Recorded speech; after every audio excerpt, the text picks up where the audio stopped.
With my Cash Manager MasterCharge card, it's like having my personal key to my own bank that I can use 24 hours a day, 7 days a week.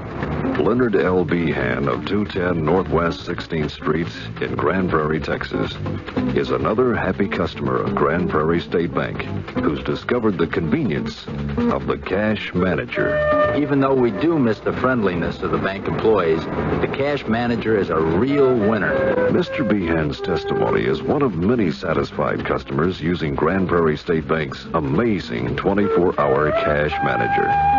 It provides instant cash, making deposits day and night, weekends and holidays. Sounds interesting, huh? Then contact the people at Grand Prairie State Bank. Durwood A. Sutton, President. Grand Prairie State Bank. When we say service, it means something.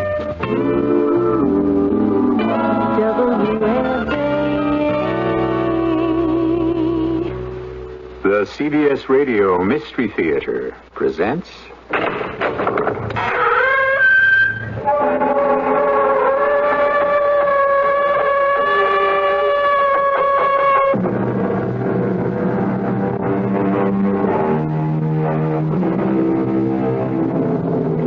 Come in.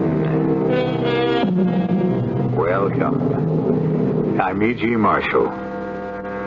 How are you? Happy? Depressed? Something in between? Well, whatever your mood, listen to a story of success. What does a man want? Wealth? Fame? The love of women? Let's be honest. He wants all these things. Wants them. Dreams of them. Lusts after them. For these three things, he will fight to the death. Or be killed in battle. Well, you know what Mr. Mom said. No. What did Mr. Mon say? Not Mon, Mom. Mr. Somerset Mom. Good grief, don't you know anything? I know a lot. Now tell me, what did he say? He said money is a sixth sense, without which one cannot make proper use of the other five.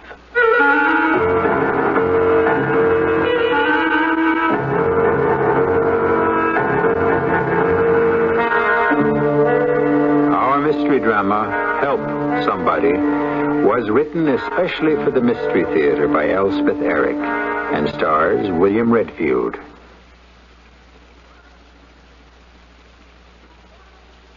The God belongs to the many who could use a helping hand. It is God in America's freedom and the good things in our land. Are you a veteran? Then give us a piece of your mind. Bring your knowledge and experience to the Air National Guard. You'll earn extra pay, get good rank, work with up-to-date equipment, do something important for the country. If you're a prior serviceman or woman, find out why you should belong to the Texas Air National Guard. The Guard belongs. The Guard belongs. The Guard belongs to us all. Maybe you belong to God.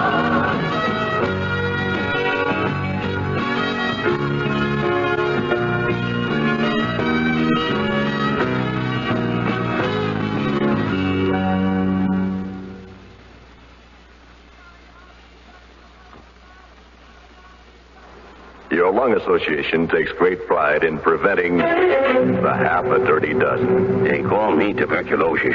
TB for short, but not for long, right? Wrong. I'm chronic bronchitis. That's my trademark. Don't dismiss it lightly, unless you'd like to meet my friend here. Emphysema, that's me. The kind of guy who'd steal your last breath. Occasionally, I'm mistaken for... Asthma. I'm strictly impartial. I don't care whose breath I rob. I even steal from kids. I'm a cigarette. Now, I may be a little, but I'm dangerous. After all, you know what they say about small packages. Air pollution, alias the gray ghost. I can do more damage at one time than all these guys put together, just by hanging around. To join in the fight against breath robbers, see your doctor at the first sign of shortness of breath. Don't smoke and try to avoid polluted air. Your Lung Association considers it a matter of life and breath.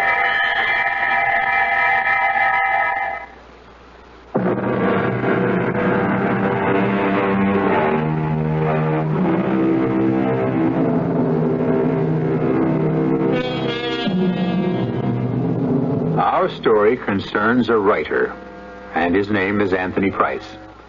Nobody's much interested in writers. People are apt to think that plays are ad-libbed by the actors, that movies are improvised by the director, that novels tell their own stories, that poems form themselves.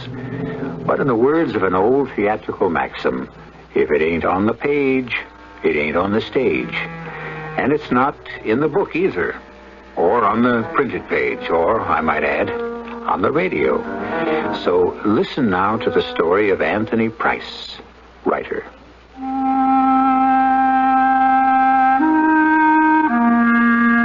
It was incredible, absolutely incredible, and I, more than anyone, couldn't believe it. But before I try to tell you about it, let me go back a little and hope that will explain, at least in part, why I could not comprehend what came later. It began in Italy, in Rome. Pronto? Si, Anthony Price, aquí. Anthony? Si, yes. Clark McKay, Anthony, your father's lawyer. You remember me? Oh, very well, Mr. McKay. How's every little thing in New York? Anthony, your father asked me to call you. Oh? Couldn't he have picked up the phone himself? Anthony, he asked me to tell you the answer is no. Look, hasn't he heard there's inflation in Italy, too? That pitiful allowance he granted me 10 years ago is positively pathetic by now. Well, he thinks you should be able to supplement it with your writing. Mr. McKay, I've written 4 books and made a grand total of $914. Perhaps you should try something else. I don't know anything else. Well, there must be something. There isn't. Thanks for calling, Mr. McKay. I was living in Rome in the thieves' quarter, though no accomplished thief would have deigned to live there, in a room smaller than Savonarola's cell, eating pasta and frutta, and more pasta than frutta, obstinately trying to earn the right to call myself a novelist. Pronto? Si, Anthony Price. Yes, hello? Tony. You there, Tony? Can you hear me? I'm here, I hear you. This is Leon, Tony. I got your manuscript. I read part of it. It's not bad so far. Oh, I love your wild enthusiasm. I'll call you again when I finished it. Well, don't throw your money around, Leon. Send it over here. Of course, a couple of other editors will have to see it. Why did you bother to call, Leon? Listen, they may like it a lot. How do I know? You don't. So, cheer up. So long, Leon. Tony, Each day, when I finished writing, I walked to the piazza for coffee and the feeling of people around me. A film company was shooting a picture there, and a young actress named Claudia Crisi had a minor role. I was attracted to her from the start, and then finally filled to the brim with a desire to go to bed with her. Pronto? Antonio, it's Claudia. How are you? All right. What about tonight? Oh, I can't. That's why I'm calling you. You couldn't last night either. Tomorrow night is it possible? Oh, Claudia, you're driving me crazy. Oh, they're shooting a new scene for the picture. All a different words. I have to learn the new ones. And I have to talk to the director about the changes. I see. Oh, boy, do I see. Now, Antonio... Thanks for making everything so Antonio. clear. I was 33 years old and succeeding at nothing but growing older. Then the cablegram arrived. Your father gravely ill, come at once. Sufficient money for the plane fare accompanied the cable.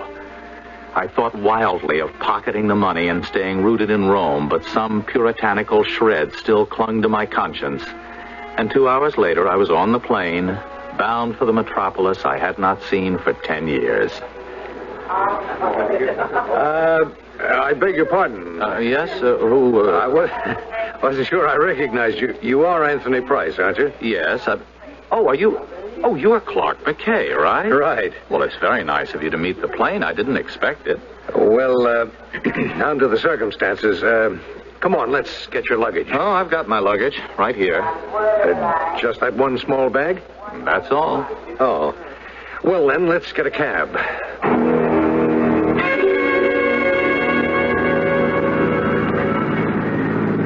I think I should tell you, of course you probably know anyway, I don't have money for a decent hotel. Oh, that's all right. Well, no, it isn't all right, but any place will do. How is my father? You can stay in his apartment if you like. I'm not sure he'd like. It's very large. 13-room penthouse overlooking the park. Your father bought it last year. I suppose he's in a hospital. Which one? He's not in a hospital, no. Oh, then he must be better. Anthony, he's dead. He's dead? Yes, about an hour ago.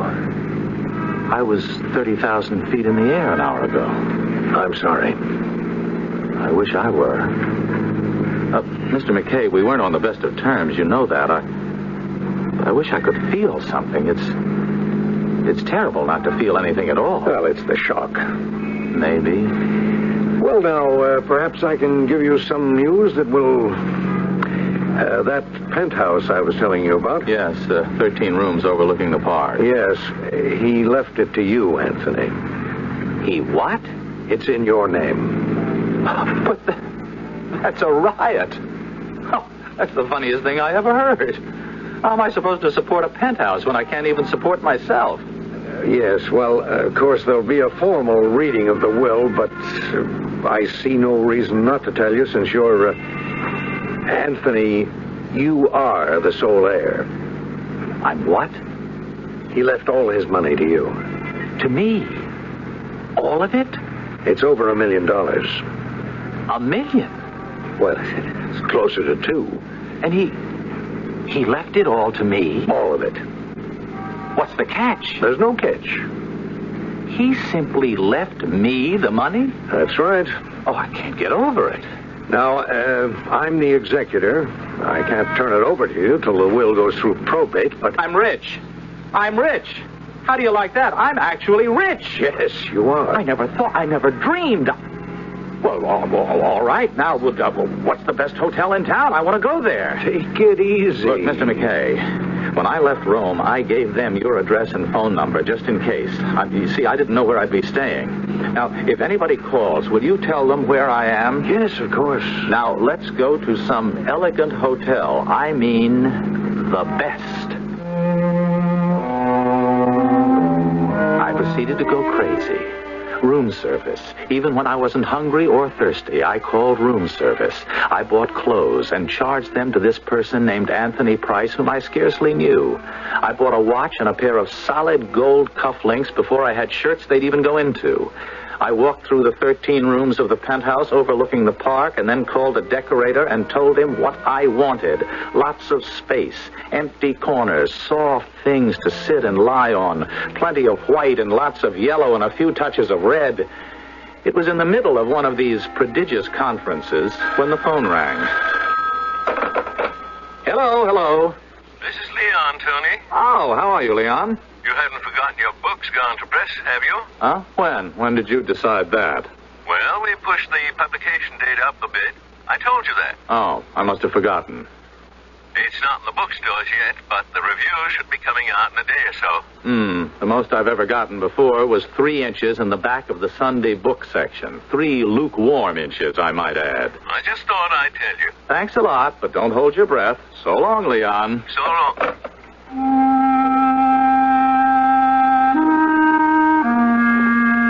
Now, you may think I sounded blasé, and I suppose I did. But in the pit of my stomach, there was the old familiar stirring, the bubble of excitement, the fervid silent prayer, this time, let them like what I've written. I stayed up every night waiting for the morning editions to hit the stands, and finally, shortly after midnight, I can't believe it, I'm a success. Hey, everybody, I'm famous. It's happened. I'm a success. I was in Leon's office before 9 o'clock, clutching the morning papers and waiting for him. My heart was racing. My head was spinning. Congratulations, Tony. You've seen him? The important ones. Come on inside. And you thought the book was no good. I never said that. Well, you never called it the authentic masterpiece of the decade. I never thought it was. Al, what do you think now? I think a lot of other people think it's the masterpiece of the decade. Mm-hmm. And for all I know, they're right. Oh, Lord, it's all too much. It's too much. I can't take it in. I really can't. First the money, now this. Pretty overwhelming, isn't it? Overwhelming, devastating. There's no word to describe it. It's too much, Leon. Do you mind if I answer this? I don't mind anything. Go ahead. Yes? Is Mr. Anthony Price there by any chance? He's right here in my office. I couldn't reach him at his home. May I speak with him, please? This is his lawyer. Certainly. It's your lawyer. Oh. Yes, Mr. McKay. Anthony, I have a cablegram here for you. Shall I send it over, or do you want to pick it up? Read it to me. You sure? Sure, I'm sure. It's from Rome. It's signed Claudia. Read it. I cannot live without you, Antonio. Arriving tomorrow, flight number... That's enough. Well, don't you want to know that... I'll pick it up in a little while. She cannot live without me. Who? She's flying here to be with me. Who is? A girl I've been wanting for months and months, and now she wants me. It's too much. It's just too much.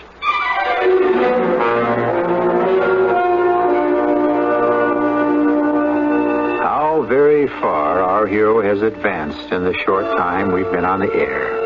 How short a time in his young life. From the slums of Rome, from artistic obscurity, from the frustration of unrequited desire to riches, fame, and love. Where can he go from here? We'll let you know in Act 2. I'm Himan Brown, producer of Radio Mystery Theater. As you may know, we've drawn the name of the first lucky winner in the contest we're having with Walt Disney World. Grand prize this week to 11-year-old Michael Honig of Fort Madison, Iowa. Now comes your big chance to win an all-expense-paid trip for 4 to fantastic Walt Disney World near Orlando, Florida. A first-class flight, 1 week stay at the Dutch Inn, all meals, all attractions. There's something for everybody at this vacation kingdom of the world where you can relax on the shores of a beautiful lake, fish, play golf, camp, watch animals, take spectacular rides, and much more. Make the trip whenever you want during the coming year. And for runners-up, 100 of those neat Mickey Mouse watches every week of the contest. It's very simple to be eligible, so get the details. I'll bring them to you right after the next act of Mystery Theater.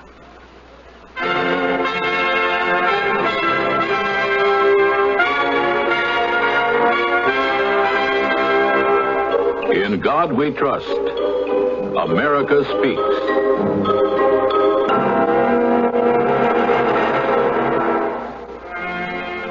In the words of John F. Kennedy, the torch has been passed to a new generation, born in this century, tempered by war, disciplined by a hard and bitter peace, proud of our ancient heritage, and unwilling to witness or permit the slow undoing of those human rights to which this nation has always been committed.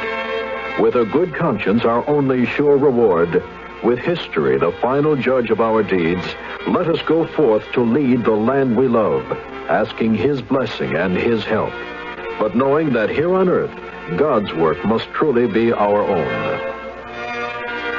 Presented by the Catholic Communications Foundation.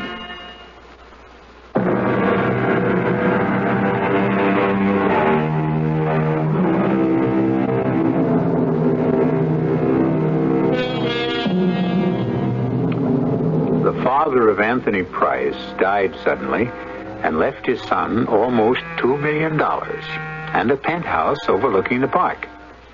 Following close upon this stupendous event came the publication of Anthony's 5th novel and the reviews which made it his first successful one. And fortune's smile turned to a gurgle of light-hearted laughter when he received a telegram from the girl he coveted, announcing that she felt the same desire for him and was flying to join him. Antonio! Antonio!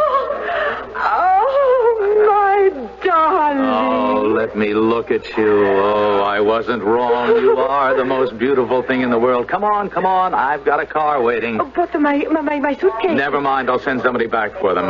Just give me the check stub. Oh, what's all this? This car waiting, this sending somebody back for the suitcases. You talk like a rich man. I am. My father left me all his money. Your father? Who was so stingy? Well, he got generous toward the end. He also left me a 13-room penthouse. A penthouse? With a terrace. Overlooks Central Park. I've had it all done over. I thought we'd be staying in some cheap pensione. Oh, I can't wait to see it. Well, you'll have to wait for a couple of hours. Oh, I can't. Now, I have to go to a cocktail party, and you have to come with me. I don't care about any old cocktail party. I only care about this one. It's for me. For you? My publishers are throwing it. My book came out a couple of days ago, and Claudia, it's a hit. Not just a hit, a big, big hit. Antonio, you're a success. You're famous. How wonderful. And you're beautiful. Lord, but you're beautiful. And how I want you.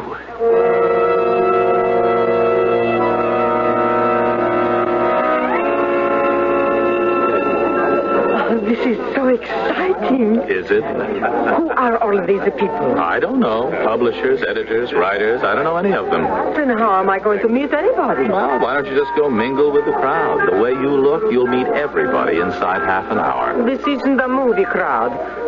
Oh, come on. You just can't stand in the corner. Yes, I can. Oh, you look as though you hadn't even been invited.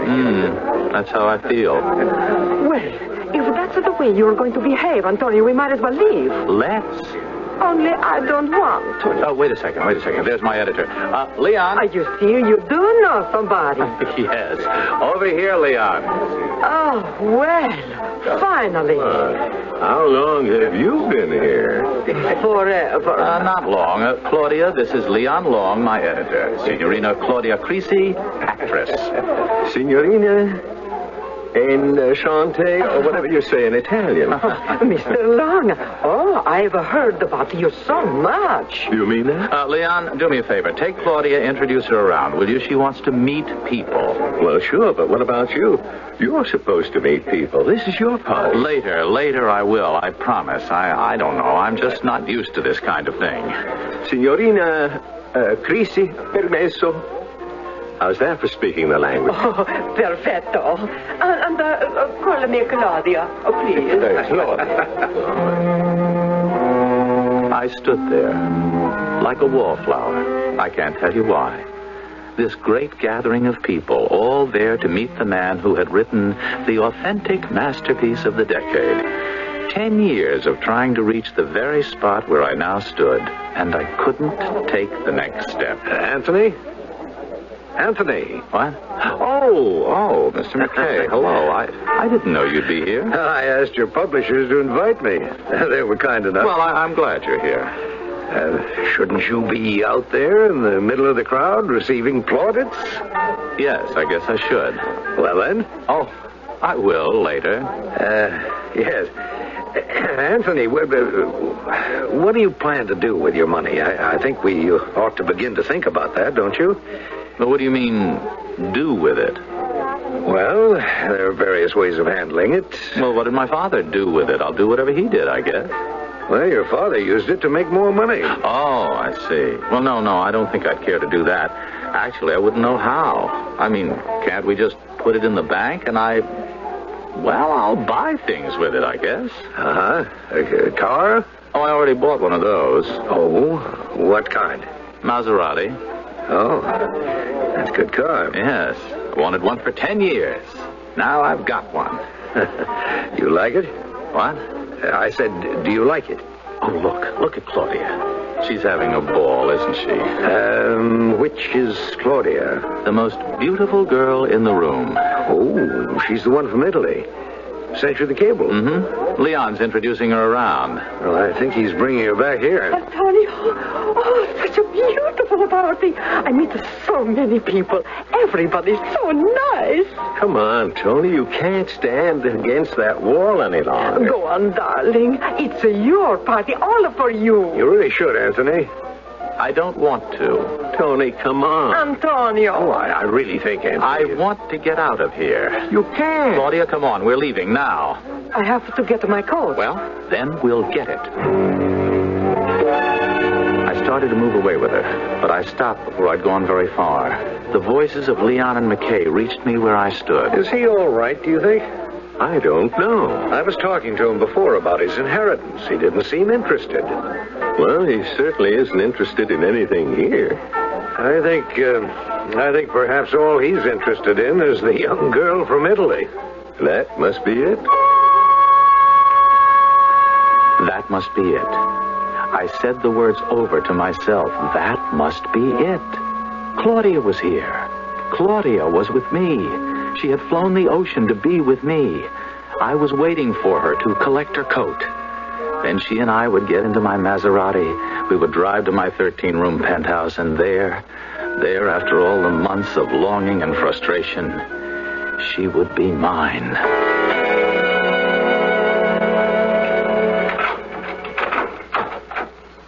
Here we are. Yes. Oh, Antonio. Oh, Dio mio, magnifico. Oh, che bello, che bello. Ah, you like it, huh? Oh, never have I seen. Oh, how lucky you are, Antonio. Oh, exquisito. And so gay, so light, so Italiano. You think so? You don't like it? I don't know. Why don't you like it? It looks gray. Gray? With the white walls, the yellow shutters, the beautiful white carpet? Oh, what are you talking about? I don't know. I just think it looks gray. Oh, and the beautiful red couch. Oh, is it velvet? I don't know what it is. Oh, and look down there. Antonio, come to the window, look. Oh, how beautiful. Look there. That's the park. Yes, I know it's the park. Look. You can see the people with the dogs. Mm-hmm. Hundreds of people. Hundreds of dogs. Oh, how sweet. Come, I want to show you the bedroom. One of the bedrooms. Your bedroom? Yes. It's mine. It's hard to remember that it's mine, but, well, it is. There. Oh, beautiful. Some difference from that little room in the thieves' quarter, no? Mm-hmm. It's different, all right. Antonio, kiss me. Don't you want to? I want to very much. Oh, wait, right here. I want to bathe, and then... Wait, right there. I stretched out on the bed and thought of her taking off her clothes, running the water in the tub, pouring in the bath oil, picking up the scented soap, washing her beautiful body. I ached with desire. It was going to happen to me. Surely this was what I had waited for. Well? Oh, come here. Of course. I've wanted you for such a long time. Oh, let's not wait any longer, Antonio. The moment is now. Yes. Now.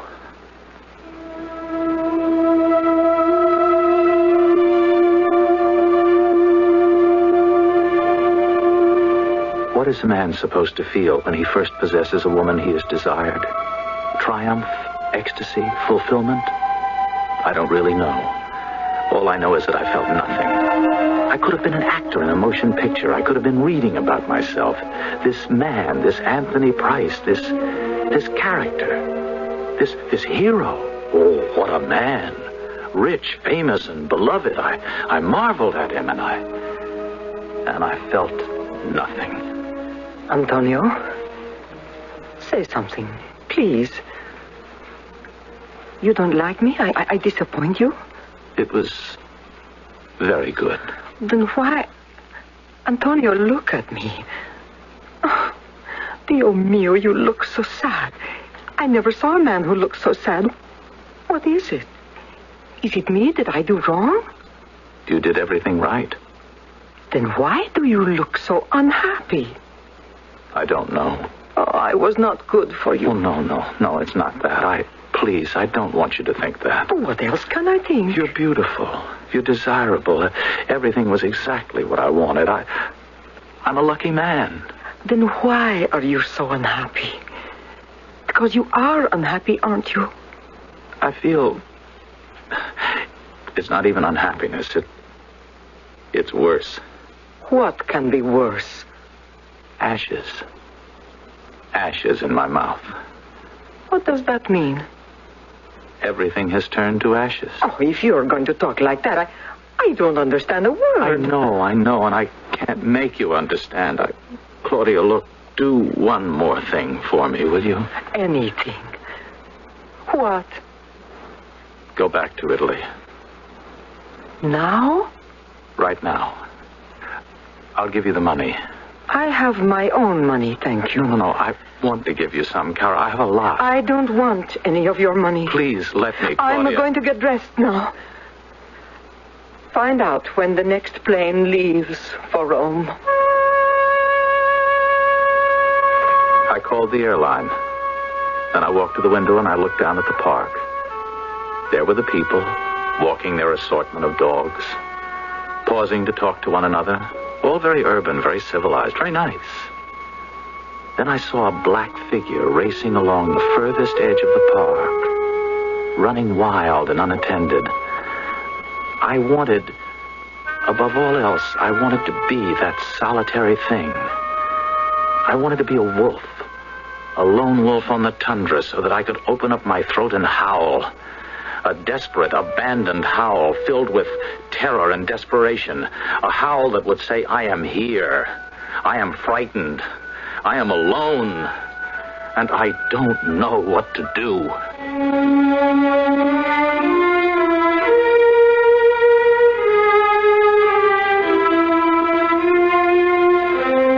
Consider the predicament of the tiny baby whose mother has turned off the light, left the room, and shut the door, leaving the helpless infant not knowing that she will ever come back. What can the child do but cry? And what does the cry say but, I am here, I am frightened, I am alone, and I don't know what to do. Now, what of the grown man for whom every aspiration, once achieved, yields no satisfaction? What of him? We'll explore his destiny when we return shortly with Act 3.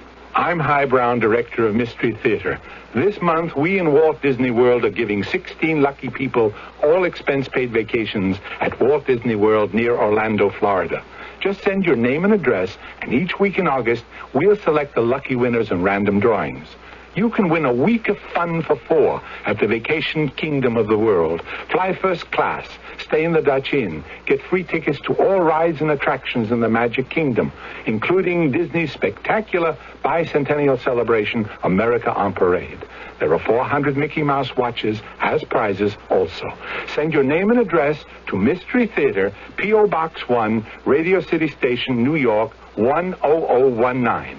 Contest void where prohibited. Employees of CBS and Walt Disney not eligible. Write today. Mystery Theater, P.O. Box 1, Radio City Station, New York. Entries received by September 3 are eligible for at least one drawing. Winners will be notified by mail.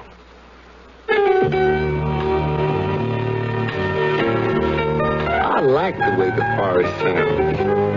The way the leaves rustle in the wind and fall to the ground and crunch under your feet. The way the birds sing and the chipmunks chatter. The way a squirrel scrambles up a tree. I like the way the forest smells, too. The air's fresh. And you can tell the difference between one kind of tree and another just by smelling them. But did you know we can destroy all that beauty in just one careless second? That's why I'm asking you to please be careful with fire. Because when we lose a forest, we lose a lot more than meets the eye. I ought to know. I'm Ray Charles. public service on behalf of the Forest Service, State Foresters, and the Ad Council.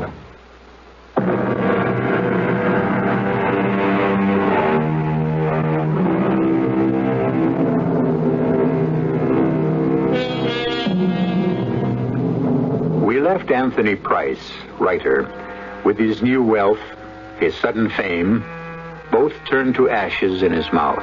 His capacity to enjoy them evaporated. He had just suffered his bitterest disappointment. The girl of his dreams and desire had yielded herself to him, and this, too, had brought no pleasure. We rejoin him now, alone. I lived somehow through the days that followed. There was nothing I wanted to buy. There was no talk show or interview that I wanted to take part in. There was no woman I wanted to meet. For the most part, I lay on the red velvet couch and stared at the ceiling. Now and again, I would get up and walk to the window and stare down at the park with its myriad of people and dogs. One day, I thought I would dress, go outside, cross the street, and join them. Perhaps lose myself in that idle crowd of dog-walking people I did not know, who did not know me. I developed a mild interest in the dog-walking people. They usually formed little groups, and when I eavesdropped on their conversations, I found they were almost always talking about their dogs, almost never about themselves. And another funny thing, they almost never knew one another's names, but they always knew the names of one another's dogs. So it was, hello, Beauregard, hi there, Colonel, well, how's Mingus today? Greetings like that. It was as though this brief, beautiful period in the park had been given over to the dogs, and the pets had become the people, and the people, the pets. Then one day, I saw a young girl sitting on a bench. A stringy, scrawny sort of a girl, not distinctive in any way, save one. She had no dog. Hello. Hello. Mind if I sit down? No. Thank you. I don't have a dog either. Makes me feel out of place here. Why don't you get a dog? Why don't you? Well, my landlady won't let me keep one. Oh. Anyway, I have one. Sort of. Where do you keep it? Oh, he keeps himself. Really? Where? No, I don't know. Well, why do you say he's yours? Well, I feed him. I'm waiting for him now. I have some steak with me. I saved it from dinner last night. I was taken out to a restaurant. Are you sure he'll show up? Well, he always does. Oh.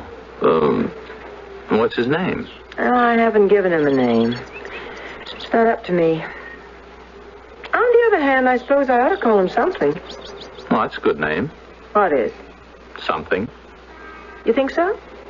Well, if I were a stray dog, I'd like to think someone was looking for me. And everybody's looking for something. Don't you think so? Is that supposed to be a joke? I don't think so. Well, oh, here he comes. That's him? He's just a mongrel, but he's very beautiful, don't you think? I've seen him before. Oh, he comes around every day. No, not here. I saw him from my window once, running, just the way he's running now. It was a day when I thought the world had ended. Oh, obviously, it didn't end. Not quite. Come on, good dog. Come on over here. Here's something. Oh, good dog.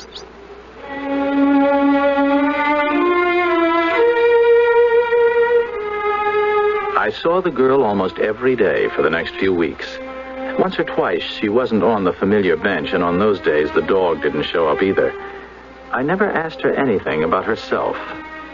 True to what I took to be the code of the dog walkers, I confined our conversations to the subject of the black dog. Then, one bright sunny day, I walked with some semblance of a purposeful stride to the familiar bench and found it empty. I sat down and waited. I waited until nightfall. Oh, well, it had happened before. Tomorrow we would meet and talk about the black dog and bring our bags of food for him and discuss his weight and the color of his eyes. But she wasn't there the next day, or the day after, or the day after. And the black dog was nowhere around. Mind if I sit here? Not at all. Oh. Nice dogs you've got there. Poodles? Can't you tell? I'm looking for someone, a girl. She usually sits on this bench. She has this dog. I mean, he's not hers, but she feeds him. I mean, he's black, long hair, very glossy, shiny hair, wavy tail, amber eyes. What's his name? His name? Well, she never gave him a name. She said she supposed she ought to call him something, and I said, well, that's a good name, something, but we really never decided exactly. And then the dog doesn't belong to you? Oh, no. Then he's a feral dog. A what? A feral dog. Wild, untamed. Oh, no, he's not wild. No, and he's very tame. He's a very nice dog. Feral dogs don't last long. They don't? I read somewhere 2 years is the average life for a feral dog. Never have I hated a man so much. I left without another word. By the time I got back to the apartment, I was trembling with rage. But what had he said to anger me so? 2 years is the average time for a feral dog. Though he'd read that somewhere, he'd simply repeated it to me, but in a voice and with a manner so indifferent, so callous, so uncaring, I wanted to kill him.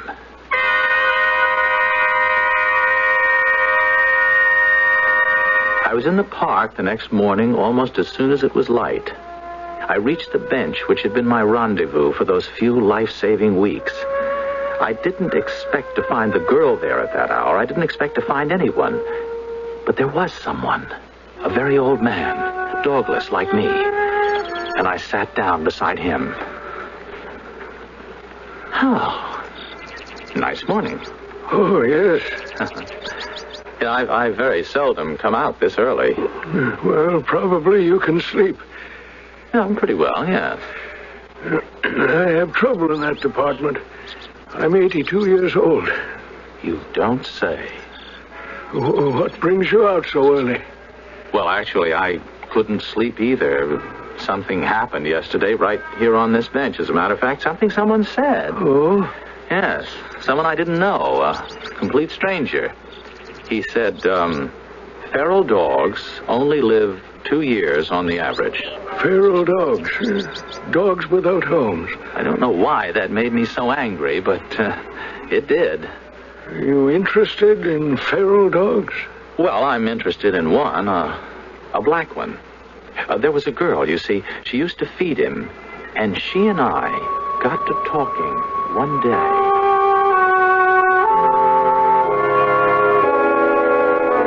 I told him the whole thing, the whole trivial story. He didn't seem bored. He seemed quite interested, even concerned. Well, I know that girl. You do? Oh, what happened to her? Why doesn't she come around anymore? She got married. She got married? I think they moved upstate somewhere. He got a job up there. Oh. Well, I don't know why I'm surprised. There's no reason in the world why she shouldn't get married, only... Well, I guess I got into the habit of meeting her and feeding the dog. I guess I thought it would go on forever. That was silly of me. It got to be a habit. Well, sort of. No, it was more than that. You see, I met her, and through her I met the dog at a kind of crucial time in my life. Mm-hmm. Something happened to me. Well, a lot of things happened to me, all at once when I least expected it. Least expected them, I mean, any of them, and... Well, certainly not all of them. And then it happened, and that was the worst of all. I'm sorry. I must sound all mixed up. I must sound crazy. That's all right. I'll try to straighten it out. That is, if you're interested. Oh, I've got all day if it takes that long. Well, I don't think it'll... On the other hand, I don't know. It might. Well, it's a nice day. It all started when I was in Rome, and I got a cable that my father was very ill. By the time I got here, he was dead.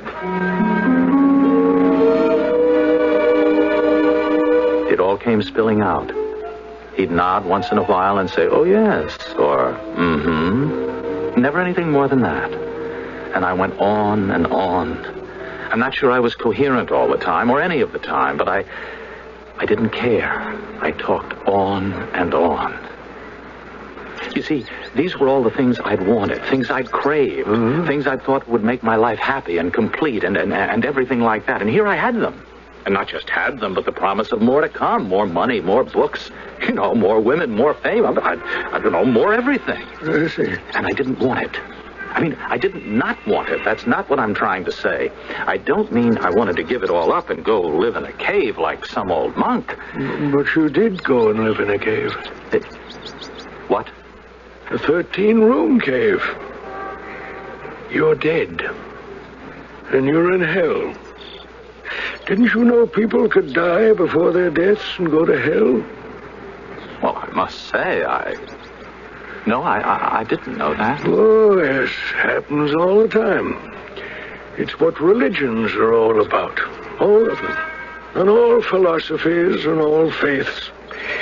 They're all defenses against dying before your death and going to hell. Nowadays, some people call it depression and go to psychiatrists. Has it happened to you? Well, of course. Or how could I know all about it? There's a way out, though. You can work your way back, though it's difficult. How? How? Tell me. Well, in everything you've said, something seems to be missing. Now, that part about your father's death, you told me you didn't feel anything. I think you felt a lot. Only it wasn't what you wanted to feel, or thought you should feel. But I felt nothing. Oh, you felt so much you couldn't sort it out and let it come clear. No matter what your father was to you at age 33, there was a time when your father was God. Strong, brilliant, kind and compassionate. Everything God is said to be.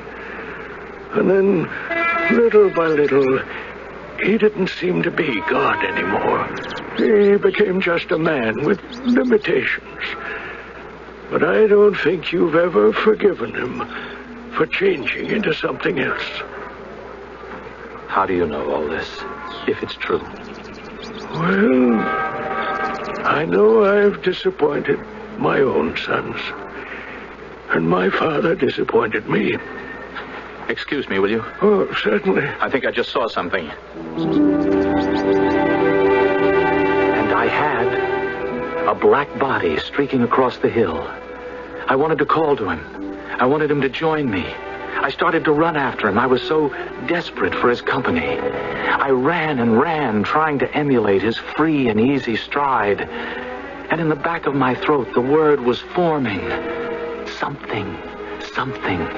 And finally, I shouted it out loud. Something, something. Magically, he stopped. His ears pricked up. His head turned and his amber eyes fixed on me. I stopped too, and we looked at each other. Then slowly he started toward me while I stood trembling a little and murmuring, "Something?" He broke into a trot, and I said a little louder, "Something, something, come." And he lowered his head and started to run towards me. I felt tears start in my eyes, and a wash of feeling swept over me. A feeling that could only be hope. Hope that I would find my way out of hell and back into life.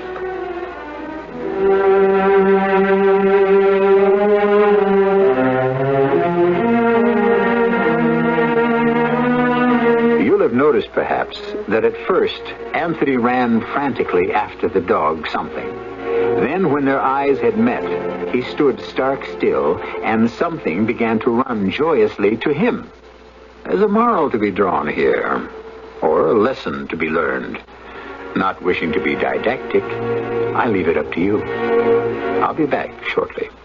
The The following fable is presented to make you want to buy a Buick. From Mom, I got my practical side. Christmas? Oh, just get me a nice mop, son. From Dad, I got my fun-loving side. Go fly a kite, kid. So, being practical and fun-loving, naturally, I got a Buick Skylark. Being the only V6-powered American compact, it's very practical. And being a Buick, it's a lot of fun to drive. As Mom says... A wise decision, son. Or, as my father would say... Nice car, kid. Let's go shoot some pool. Buick, dedicated to the free spirit in just about everyone. You probably have a friend who drinks too much, but you can't talk to him about it because, why? Because it's not polite. Nonsense. Friends are supposed to get involved, so don't be polite. Help him. Talk to him and write to us. We'll send information that can help you help him. Write Alcohol Box 2345, Rockville, Maryland 20852. This message is a public service by this station and the National Institute on Alcohol Abuse and Alcoholism.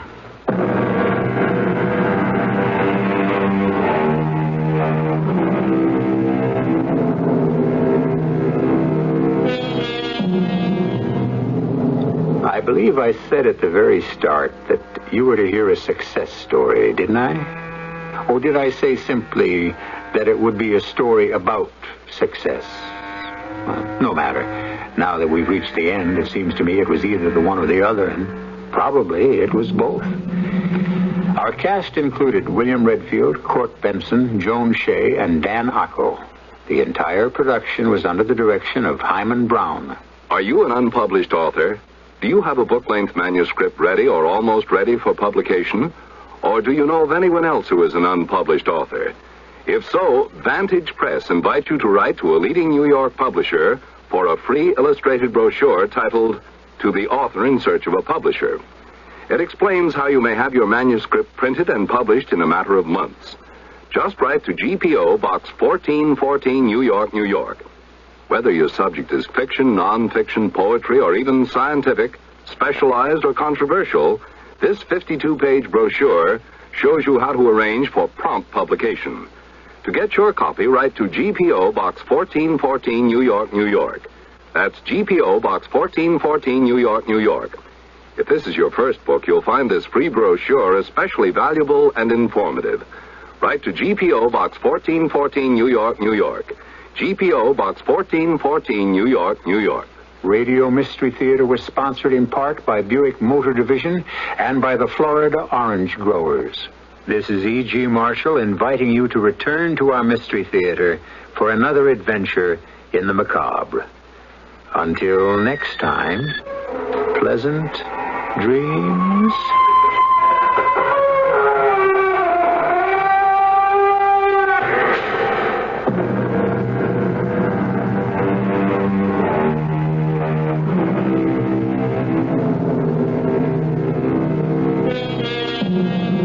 What can you do in just one day?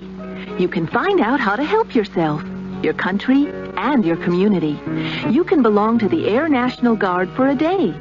Visit your Texas Air National Guard and see how young men and women like you can work around some great aircraft, learn a valuable skill, pick up extra pay, help the country and community 1 weekend a month in the Air Guard.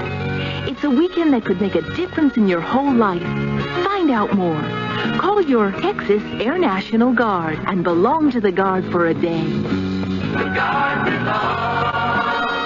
The Guard belongs. The Guard belongs to a star. Maybe you belong to the Guard.